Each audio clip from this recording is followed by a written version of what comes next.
Hey guys, it's Overlord here, back again with day 7, my 13 days of Helloween. Yesterday we had a look at the Kiss figures. That is unfortunately not in HD. Actually, I think it is, but at the same time it's not. Yeah, so here's the deal. I was originally going to do a comparison between the 3 spawns. I don't know if I mentioned that in any of my other videos. Spawn 1, Spawn 2, and Spawn 3. 1994 to 97. But, being as how that is going to be more than difficult to get those figures out of display, being that I went to ChaseCon yesterday and picked this guy up, and by popular demand actually, I wanted to give you guys a review of the Necroplasm Spawn 1, a transparent green variant of the first / the original Spawn figure, which is probably one of the rarer variants to get. Next to the blue one, I don't see that one a lot either. But I'm just going to get this out of the way. Here he is next to a Ghost Rider. And you can get a good just a scale there. He is shorter, so I do believe these are a 5-inch scale figure set or line.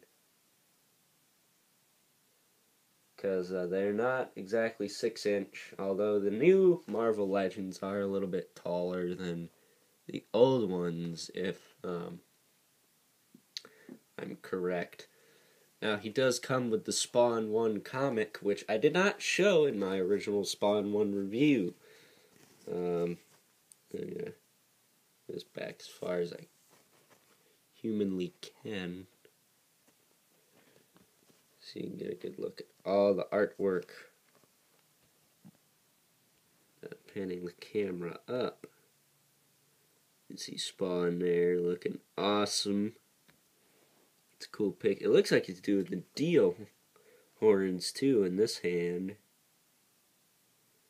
That is just really far apart. And on the back, you can see all the other figures that are available. I actually learned that that is not the Violator figure. Not even close. It's a 3-inch minifigure. That's what that is.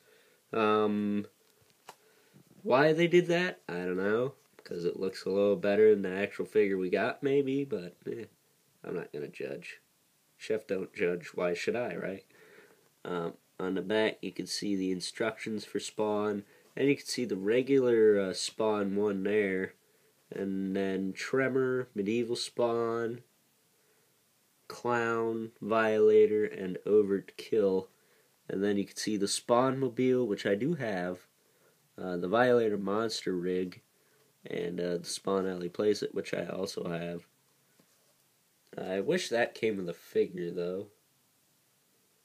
I don't see any, almost looks more like a drawing than the actual, it is, it's a drawing. But I'm not going to show you the inside of the comic, because I don't want to spoil it for any of you guys. But I just figured I'd check the first and second and last page, which I call the inside cover, and the, oh yeah, the inside cover, really. Now having a look at Necroplasm Spawn. He is pretty cool. I'm not gonna lie, he is awesome.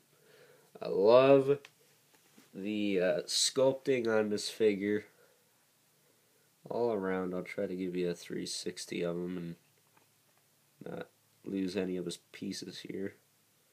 As you can see, his cape is black as opposed to the regular red cape.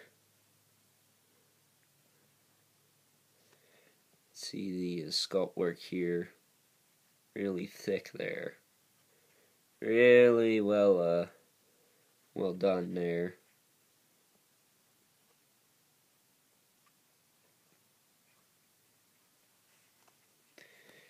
And he's got the little neck chain. He's got the skull with the chains around it. That is one accessory. I call this the only accessory, is this black 2x4 with a nail in it. Bringing in the original one, you can see the colors differ greatly. Yeah, I guess you could give this one to him too, but I'm gonna just keep him with the black one. Shit. Excuse me. As for the cape, we're gonna remove it a certain way so I can show you the back piece. Hopefully it'll come off this way. There. Now the neck chain is still attached. That's good. I wanted that. But you can remove it. It is a pain in the butt to put back on now. Now having a look at the base figure as it stands, it is pretty cool. Now he does have this, which helps the cape stay in, so I'm not going to take this out. But you do have the option to remove it if you want. And then the same goes with the chains. You can take the chains out of the back or the front, whichever you prefer really. But like I said, I'm going to leave those in there because they are a pain in the butt to put back in. But the head sculpt is just like that of the original Spawn. You could even call this just a spiked out ghost figure if you wanted to, because it doesn't have the unlike the medieval Spawn where it's got some of the moldings for the costume, it's got some more sculpted detail. This one doesn't, and you can use this for so many things. You could even use this for suppose even a Mazo from Justice League, but that's just something that comes to mind. But the head sculpt, I like the red eyes. That is killer, man. I love that. Looks really cool. He does have a head rotation here. Rotate all the way around. And he also has a full 360 in the shoulder on both sides. And this one is a fist, whereas this one is an open hand, so you can get him in a couple different poses. I like the one I do the most, really. I think that's how I have the original one on my shelf. Speaking of that, we will pull him out in a few minutes, here, a couple minutes. He also has a T-joint at the hip. Be careful, you don't want to pop the chain out here, because let me tell you what, they are a bitch to get back in. And then he has a hinge at the knee, so he can get into the Spawn-mobile, more or less. But while we have him capeless, let's compare him to the other Spawn 1 variants I have that are in best shape. Here is the regular Spawn 1 with all the paint deco on it.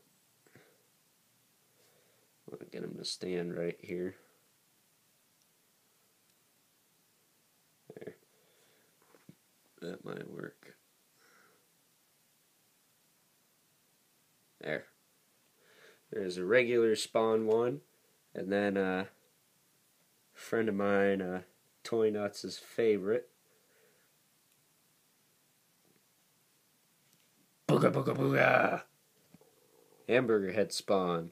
Now this is, I believe, the second one, because he has the stitch in his forehead, and if you read Batman vs. Spawn, you know exactly where that came from.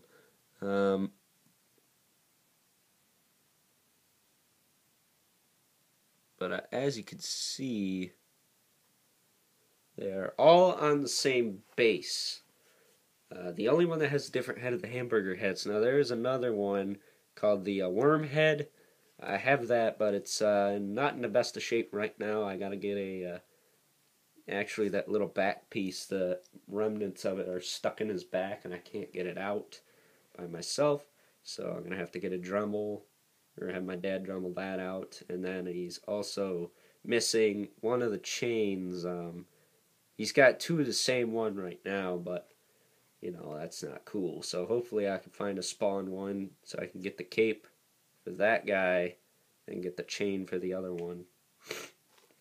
And the 2x4 with the spike in it, because this one actually is hamburger heads. That other Spawn is what I use in the car. My regular Spawn one's in the cabinet, because like I said, it's going to be a biatch to get out if I try to get it out.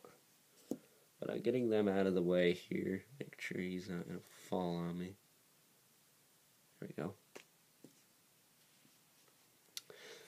That's basically it for the Necroplasm Spawn. So I'm going to take a little bit of a break here so I can get them all assembled, and I'll be right back. Alrighty guys, so here we have Necroplasm Spawn all back together. So I gotta give you my final thoughts on this figure. It is badass. It is by far the best Necroplasm Spawn. There are only two, but the other one is really fragile and breaks super easily.